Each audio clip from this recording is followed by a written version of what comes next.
$55 billion. That's not a market cap. That's not a quarterly profit. That's the price tag a group of investors agreed to pay for one video game company. And it isn't even the strangest part of the story. 20 billion of that 55 billion isn't real money sitting in a bank account. It's debt, borrowed. The single largest pile of leveraged buyout debt ever assembled for one company, arranged almost entirely by one bank, JP Morgan Chase. The company at the center of it makes Madden NFL, EA Sports FC, The Sims, Apex Legends, and Battlefield. Chances are, if you've touched a controller in the last decade, you've played something built by the people who just got bought. And the buyer isn't Disney, it isn't Microsoft, it isn't even American. It's Saudi Arabia. Electronic Arts has been making games since 1982, older than most of the consoles you've owned. It built an empire, not by inventing flashy new genres, but by owning the licenses nobody else could touch. The NFL, FIFA, the Premier League. For decades, if you wanted to play a sports video game with real teams and real players, you played EA. That dominance made EA one of the most recognizable entertainment brands on Earth, bigger by revenue than most Hollywood studios. In fiscal year 2026 alone, EA pulled in over $8 billion in net bookings, its best year yet, driven by a hit Battlefield relaunch and a resurgent Apex Legends. So, here's the paradox. EA wasn't dying. It was having one of its best years ever, and it still got bought out from under its own shareholders. That's the first crack in the story, and it's the one nobody talks about.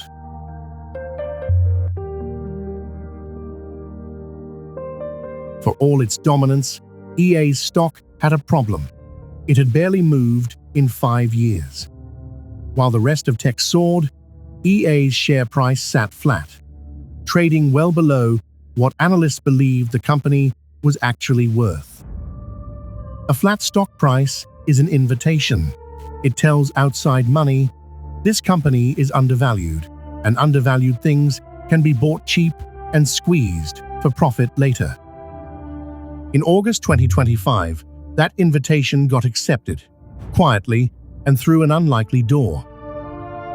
The man who got the deal moving wasn't a games executive. It was Jared Kushner, son-in-law of President Trump and head of a private investment firm called Affinity Partners. Kushner approached EA's leadership with an offer. To make it real, he needed two things: capital and credibility with the people who control the capital. He got both from the same place, Saudi Arabia. His firm had already taken billions from the Saudi Public Investment Fund.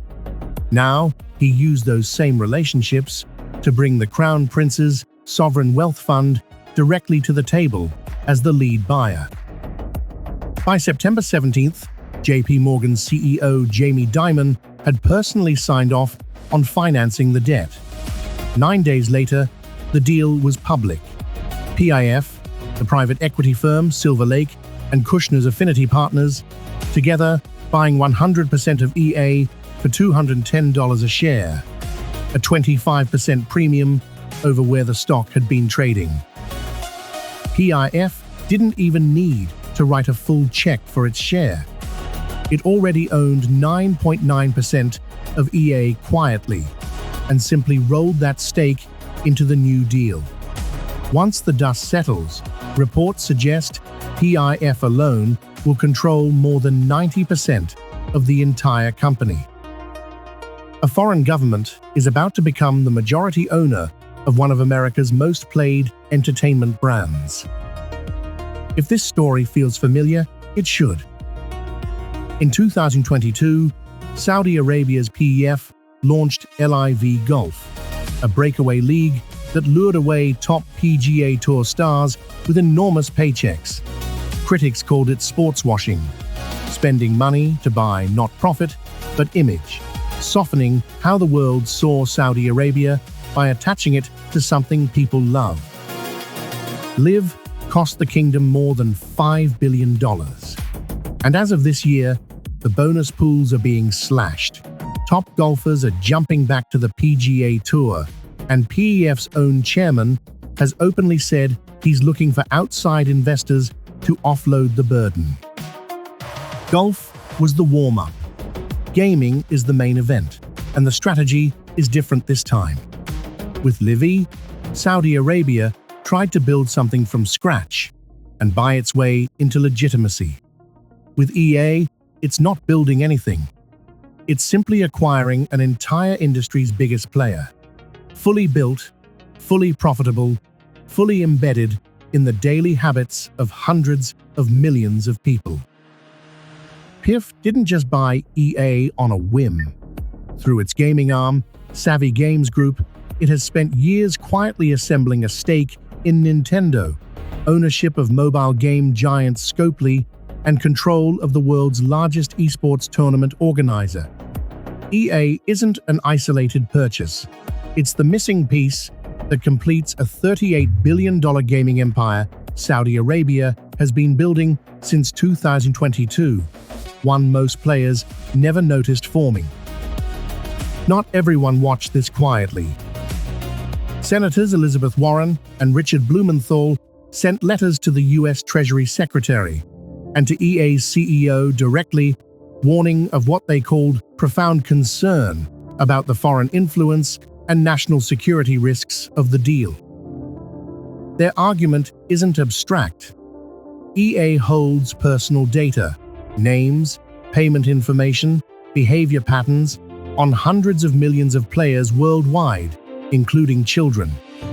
The senators asked EA's CEO directly, if the Saudi government demanded access to that data, what would stop the company from handing it over? They went further, accusing Kushner's involvement of being less about investment logic and more about political cover, a way to make a foreign government's takeover of an American company easier to wave through federal regulators. The deal now sits in front of CFIUS, the Committee on Foreign Investment in the United States, the government body responsible for deciding whether a foreign acquisition threatens national security. As of mid-2026, there's no public objection, but there's no clean approval either. The deal is stuck in a kind of regulatory limbo, expected to close by the end of June 2026, which means, depending on when you're watching this, the outcome may have already been decided. Whatever happens with the politics, there's a financial reckoning baked into this deal that nobody can negotiate away. EA currently carries about $1.5 billion in debt. After this deal closes, that number jumps to over $20 billion overnight. Every dollar of profit EA makes from now on has to first feed that debt before it touches anything else. Game development, new intellectual property, creative risk-taking. Analysts who study the games industry have warned this is exactly the kind of pressure that leads to layoffs, shrinking budgets, and a retreat towards safe sequels instead of new ideas. A union representing EA workers has already accused the deal of padding investor pockets at employees' expense. The financing itself has been a stress test. JP Morgan tried to sell pieces of that $20 billion in debt to outside investors earlier this year, right as fears about an AI-driven slowdown in software spooked the same lending market. Investors who once would have bought this debt without blinking are now demanding steep discounts to take the risk. In other words, even the bank that bankrolled the biggest buyout in history is finding this a hard sell. Here's the part that actually touches your life. The games you play didn't change overnight. Battlefield, Apex Legends, EA Sports FC. None of it has been rebuilt, recast, or rewritten because of this deal. EA's CEO is staying. The headquarters in Redwood City isn't moving. But ownership changes incentives, and incentives change everything eventually. A private company answering to a sovereign wealth fund with $20 billion in new debt doesn't operate the same way a public company answering to shareholders and a stock price does. Decisions that used to be made for growth might start being made for debt repayment. Risks that used to be worth taking might suddenly look too expensive. And there's a second, quieter question sitting underneath all of it. A government with a documented history of surveilling and retaliating against critics is now positioned to own the platform where millions of people talk, play, and spend money every single day. Nobody is saying that will happen, but for the first time, it's structurally possible. And that possibility alone is the story. We started with a question. What happens when the games you play get bought by a government? The honest answer is, we don't fully know yet. The deal isn't even closed. The regulators haven't ruled. The debt hasn't been fully tested. The future of Battlefield, the future of The Sims, the future of every save file you've ever loaded, all of it is sitting inside a deal still being negotiated in rooms you'll never see. What we do know is this: Saudi Arabia didn't buy a golf league this time. It bought the thing that was already inside your house. And the strangest part isn't that it happened, it's that almost nobody noticed it happening at all.